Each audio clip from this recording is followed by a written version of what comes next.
I gave up drawing for 7 years. And I regret it.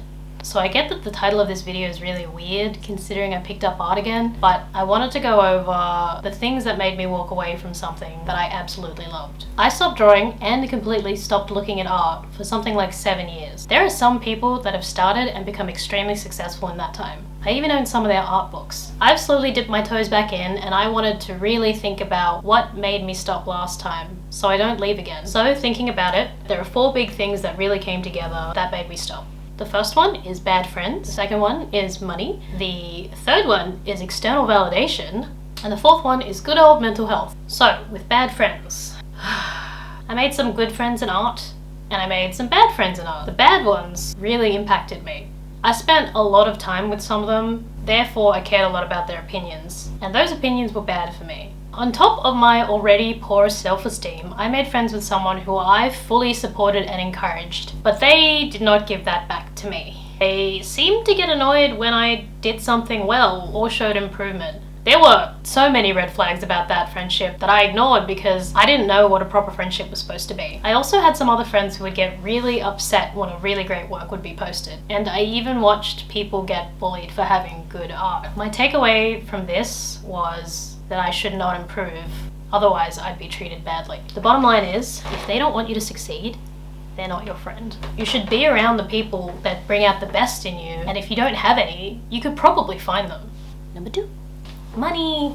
This is a huge factor. I grew up with not a lot of money, and the art industry was so unknown to me at that time. All the advice I got from my teachers was to study graphic design. And I did, and it wasn't at all the same as illustration. It was also an agonizing slog where I quit the course halfway through the year 3 times, only for me to go back each time. I eventually got my advanced diploma of graphic design, which I'm not even using anymore, but I am so lucky that it was a community college and not university, because that would have cost so much more. The main point here is that I felt like I needed to get a real job, a belief that so many people still have when there are so many artists who have made it. Success isn't earning millions of dollars for me. It's being able to pay for my living expenses without just scraping by and being able to live.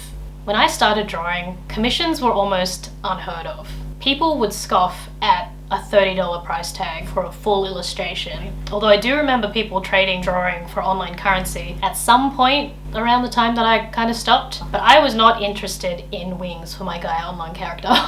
After going to get a real job, all I've realized is that I wish I'd spent that time and energy on art.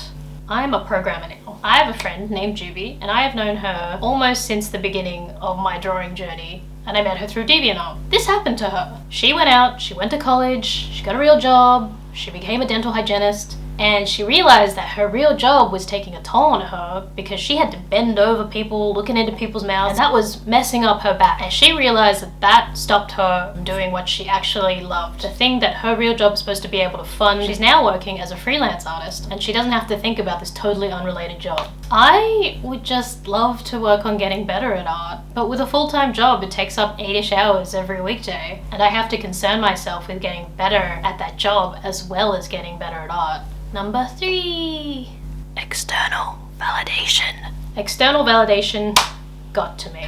I recently went to look at my old DeviantArt, and I saw messages that were meant to be encouraging. It was showered with, "Wow, you're really talented at only 14, and it made me dread each birthday.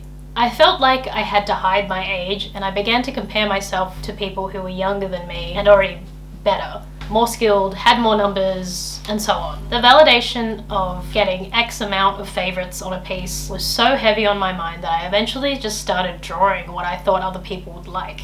And this, plus my bad friends at some point convincing me that drawing popular fan art make people judge me negatively, meant that I was only thinking about drawing gifts for people. I went back, I looked at the journal function, and each journal entry I saw from that young me was just to-do lists full of gifts for insert acquaintance here, and apology after apology for late gifts. I wanted to make my friends happy, and I wanted to show them that I cared about what they liked, but it took over. I remember being guilted into drawing comic pages for a comic series that I wasn't really interested in, but I had known this person for a while, and they seemed upset that they didn't have enough people participating in the event they were running. As you can see, This meant that I was no longer drawing for myself. Trying to improve is really hard when you have this long list of things you feel obligated to do. You can draw for your friends, but this easily becomes a lot once you get a lot more friends. I also have this pattern of self-sabotage.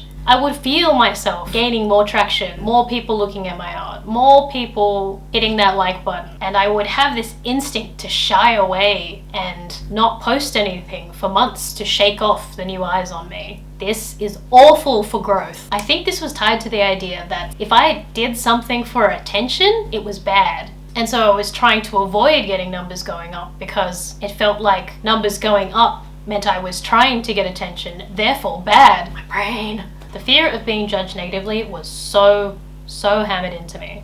This led me to getting more interested in cosplay. And even though I really enjoyed this as a hobby, because I didn't fix the problem, I fell into the same patterns. I only did things to fit into the groups that I was a part of. And I would often go to photo shoots in a costume, and I'd end up being the photographer. And I would only have a few photos of myself after the work I put in to make the costume and the wigs and do the makeup and everything. And I would even delay posting photos because the pressure of people looking at me and possibly judging me. And this sort of led me to the idea that people thought I was too ugly to take photos of. All of the things before this were added up to weigh on my mental health. I had such low self-esteem, and I had a lot of negative self-talk and a lot of general self-limiting beliefs. I went along with what I thought everyone wanted me to. Like before, I said I drew things that I felt like would definitely get one person to like it because it was for them. The final straw for me was going through another friendship where I did not know how to set boundaries, and I went along with what they wanted until I just couldn't anymore. The friendship did not last, and I left feeling like the worst monster in the world, just because I couldn't be the person they wanted me to be. This lined up with a job search for graphic design, which I couldn't even bring myself to make a portfolio for, to apply for jobs, and I remember telling myself I was not allowed to do the hobbies that I enjoyed because I did not deserve to.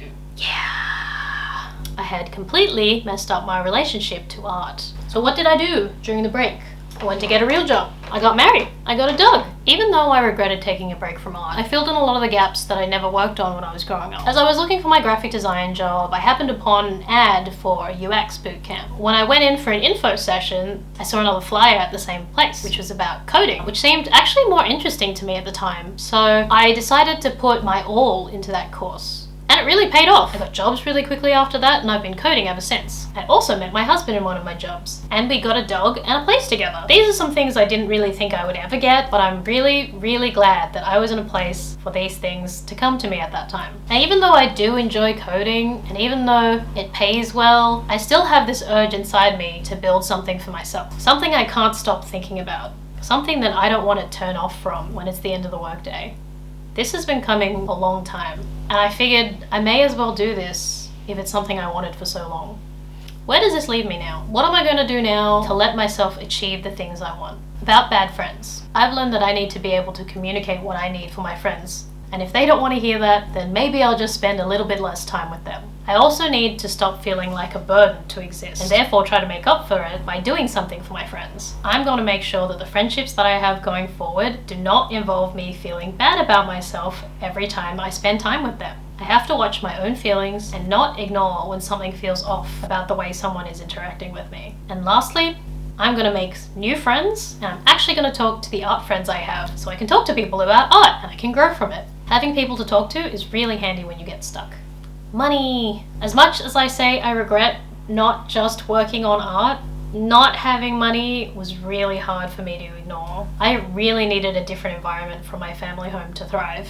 There was always too much going on, too much responsibility just sort of thrust upon me at any hour of the day for me to feel secure enough to really work at what I wanted. Having money and disposable income is great, but having all of this and still wanting something else has shown me that money past a certain point doesn't actually fulfill you. Once I got enough that I felt secure, I just couldn't stop thinking about how much I wanted to do art again. I am now in a really good position where I have very little risk, but not as much time as I'd like.